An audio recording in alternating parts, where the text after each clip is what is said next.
Most people think compounding is just one process that keeps getting bigger over time. The assumption is simple: invest consistently, wait long enough, and the results should scale in a smooth, predictable way.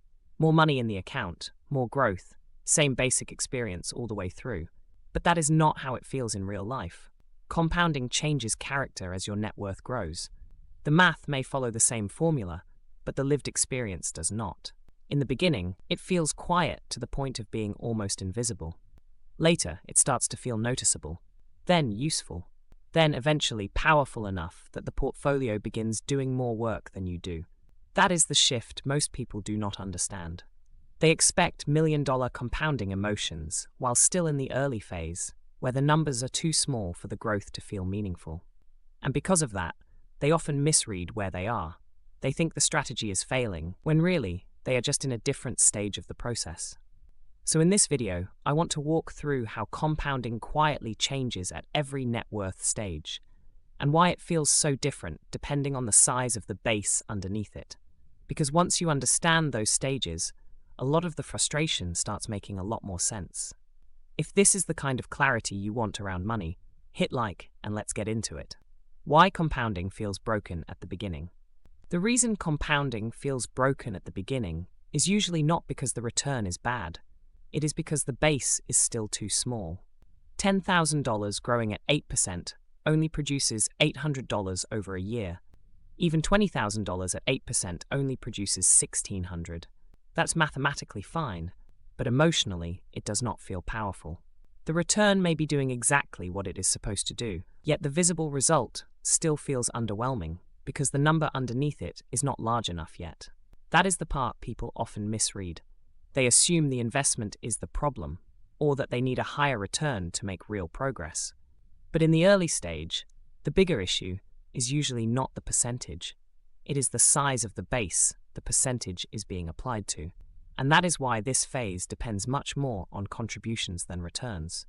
At the beginning, the monthly amount you keep adding matters far more than squeezing out a slightly better rate. Stage 1. Under $25,000. At the first stage, when your net worth is still under $25,000, you are still the main engine behind almost all visible progress. If you are investing $500 a month, that adds $6,000 over a year. Now compare that to a $15,000 balance growing at 8%, which adds only about $1,200 in the same period. The portfolio is contributing something, but the bigger share of the movement is still coming from you. Your savings habit is doing far more work than the compounding itself. That is why this stage feels so hands-on. The account grows, but it does not yet feel like the money is building itself in any meaningful way. Most of the progress is still tied to effort, consistency, and how much you keep feeding into the system. And that is an important thing to understand, because below this stage, wealth usually feels manual, not automatic. The machine has started, but you are still the one powering most of it. Stage 2, around $50,000. Around $50,000, something begins to change. The portfolio still is not doing enough to feel dramatic, but it is no longer irrelevant either. At 8%, $50,000 produces about $4,000 over a year. If you're also investing $6,000 a year yourself, the balance is now doing a meaningful share of the work alongside you. Your contributions are still larger, but the gap has narrowed enough that the growth becomes harder to ignore. That is why this stage matters psychologically. It is often the first point where compounding starts to feel noticeable, even if it still does not feel life-changing. You can see that the account is not just growing because of what you add.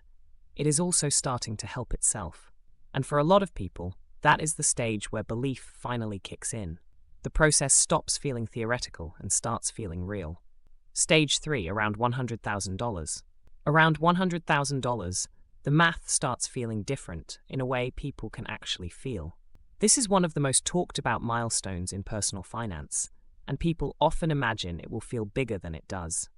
In some ways, they overestimate it emotionally before they get there. But even so, it is still a real turning point. At 8%, $100,000 produces about $8,000 over a year. That works out to roughly $660 a month, without you adding anything new. That is where the relationship starts to change. If you are personally investing $500 a month, the portfolio is now generating more than your monthly contribution in a normal year. It may not feel dramatic yet, but it does start to feel like the money has some momentum of its own. And for many people, this is the first stage where compounding stops feeling like a background idea and starts feeling like an active force. Stage 4. Around $250,000, compounding starts carrying real weight. At this stage, the portfolio is no longer just helping in the background, it is producing meaningful annual growth on its own. At 8%, $250,000 generates about $20,000 over a year. Compare that to someone contributing $1,000 a month or $12,000 a year, and the shift becomes obvious. The portfolio is now adding more than the person is. That is what makes this stage feel different. For most of the journey before this, progress feels closely tied to sacrifice. Save more, invest more, stay disciplined, repeat. But here, the balance itself starts doing a larger share of the work. And that creates a real psychological shift, because wealth no longer feels like something built only through effort. It starts to feel like something that has real force behind it. That does not mean contributions stop mattering. They still matter a lot, but they are no longer the entire story. The base has become large enough that compounding is now carrying real weight. And once people reach this stage, they often realize they are no longer pushing the system forward alone. The system is starting to push with them. Stage 5. Around $500,000, compounding stops feeling abstract. This is usually the stage where the yearly growth starts resembling a second income. At 8%, $500,000 produces about $40,000 over a year. That is more than many people are able to save from work, even with solid incomes and strong discipline. And once the numbers reach that level, the experience of money starts to feel very different. That is the key shift here. Before this stage, compounding can still feel like something you understand intellectually more than something you feel directly. But once a normal market year can add tens of thousands of dollars, the effect becomes visible enough to change your relationship with wealth. The portfolio is no longer just growing in theory, it is producing an amount large enough to feel real in the context of everyday life. But this stage comes with a subtle danger too. When the growth starts looking this meaningful, it becomes easier to forget that volatility has not gone anywhere. A portfolio that can add $40,000 in a strong year can also lose a large amount in a weak one. So while this stage often makes compounding feel more powerful, it also requires a more mature understanding of risk. The money is now large enough to feel impressive, but it is also large enough for market swings to feel much more real. Stage 6. At $1 million and beyond, compounding becomes the main character. Once the base gets large enough, market growth can start dwarfing what most people are able to contribute in a normal year. At 8%, $1 million produces about $80,000 over a year. At $2 million, that becomes $160,000. At that point, the portfolio can generate more wealth than many careers do through labor alone, at least in a strong year.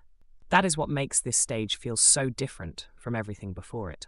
Earlier in the journey, the goal is to build the base, save consistently, invest regularly, keep increasing the amount going in. But once the numbers get this large, the game changes. The portfolio itself has become powerful enough that your main job is no longer just feeding it. Your job becomes protecting it, managing it, and directing it wisely. That shift is not just mathematical, it is psychological too. You stop thinking only in terms of accumulation and start thinking more seriously about risk, taxes, allocation, and how the money is meant to serve your life. Because at this stage, compounding is no longer quietly assisting in the background, it is driving the result. So the core truth is this: compounding does not suddenly switch on one day. It quietly changes character as your net worth grows. In the beginning, it feels weak because the base is small. Then it starts helping. Then it starts mattering. And eventually, if the base gets large enough, it becomes the dominant force in the whole system. That is where a lot of frustration comes from. People expect later stage compounding while they are still living in an earlier stage. They want the account to feel powerful before it has had enough time, enough contributions, or enough scale for the math to really show up. And when that happens, they assume something is wrong, when in reality, They may just be asking the process to feel like stage 6, while they are still in stage 2 or 3. So I'm curious, what net worth stage are you in right now? And does compounding feel visible yet? Let me know in the comments.